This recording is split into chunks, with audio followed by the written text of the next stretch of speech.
김건희 특검이 오늘 압수수색한 건진법사의 강남법당엔 지하 1층 54제곱미터 규모의 비밀 공간이 있다고 하죠. 작년 말 검찰이 압수수색할 땐 여길 빠뜨렸고 그새 많은 짐이 옮겨졌다고 전해지는데 등기부 등본만 떼봐도 나오는 지하 54제곱미터를 비밀 공간으로 부르는 게 맞는지, 왜 압수수색에서 빠뜨렸는지 의문입니다. 서울 강남의 한 주택 안으로 특검 수사관들이 들어갑니다. 건진법사로 불리는 전성배 씨의 법당을 김건희 국정농단 특검이 압수수색에 나선 겁니다. 전 씨가 소속한 종파의 거점인 충주 일광사, 전 씨의 변호인 사무실까지 압수수색 대상에 포함됐습니다. 특검은 전 씨가 돈과 함께 공천 관련 청탁을 받은 뒤 이 청탁을 김건희 여사 등에게 전달한 것은 아닌지 의심하고 있습니다. 이 때문에 지난 2022년 지방선거를 앞두고 전 씨에게 공천을 청탁했다는 의혹을 받는 박창욱 경북도의원도 오늘 특검이 압수수색했습니다. 앞서 지난해 12월 서울 남부지검도 전 씨의 법당을 압수수색한 뒤 전 씨 휴대전화 3대를 확보했는데 이때는 발견되지 않았던 법당 건물 내 비밀 공간도 특검이 들여다본 것으로 파악됐습니다. 법당 비밀 공간도 다 수색하신 걸까요? 오늘 목표하신 거는 다 찾으셨을까요? 2층이랑 지하 다 보신 거세요? 특검 수사관들이 탄 차량이 윤석열 전 대통령의 자택인 서울 서초동 아크로비스타로 들어섭니다. 오늘 오전 순직해병 특검팀이 윤 전 대통령 자택을 압수수색했습니다. 윤석열 전 대통령의 주거지에 대하여도 압수수색 영장을 발부받아 집행에 착수했습니다. 윤 전 대통령이 구속돼 있는 점을 고려해 압수수색은 윤 전 대통령 측 변호인과 협의하에 진행됐습니다.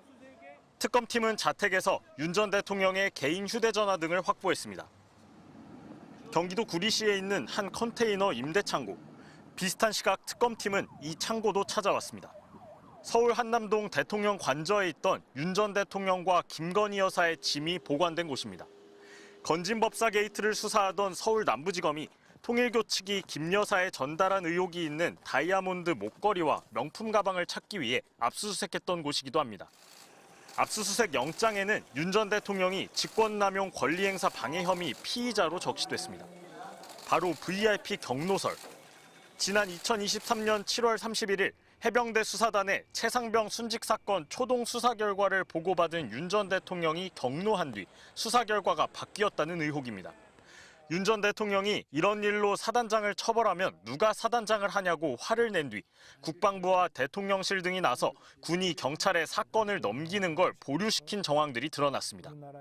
특검은 압수한 물품들에 대한 분석을 마친 뒤 구치소에 있는 윤 전 대통령 본인에 대한 대면 조사 방식을 검토할 걸로 보입니다.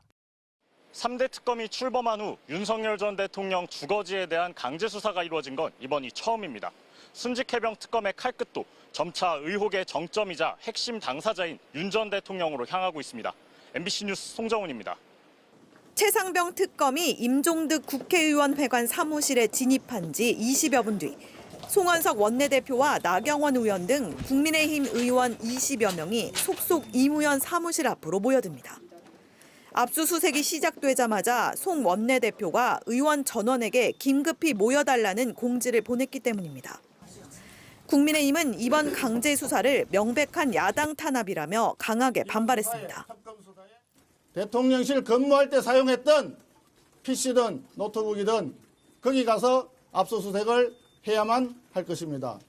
정치 보복성 압수수색은 즉각 중단하시고 오후엔 서울중앙지법으로 몰려가 규탄 대회를 열었는데 원내대표의 전원 참석 요청에도 10여 명의 의원들만 모습을 드러냈습니다. 관련성도 없는 영장을 남발함으로써 대한민국 의회를 괴멸시키고 이재명 정부의 일당 독재를 완성시키는 일 멈춰줄 것을 강력히 촉구합니다. 이들은 특검의 압수수색 등 강제 수사가 또 다른 의원들에게도 확대될까 불안한 속내도 내보였습니다. 국회를 향한 무리한 압수수색이 반복된다면 이것은 입법부에 대한 조직적인 압박이자 국민의 대표를 향한 공권력의 위협으로 이어질 수 있습니다. 다만 국민의힘은 영장이 발부된 적법한 수사를 막으려는 것이 아니라 과잉 수사에 대응하는 차원이라고 설명했습니다. 더불어민주당은 정당한 수사를 야당 탄압과 정치 보복으로 호도하며 방해하지 말고 2년여간 진실을 덮은 책임을 순직 해병 유가족과 국민께 사과하라고 비판했습니다. MBC 뉴스 공유선입니다.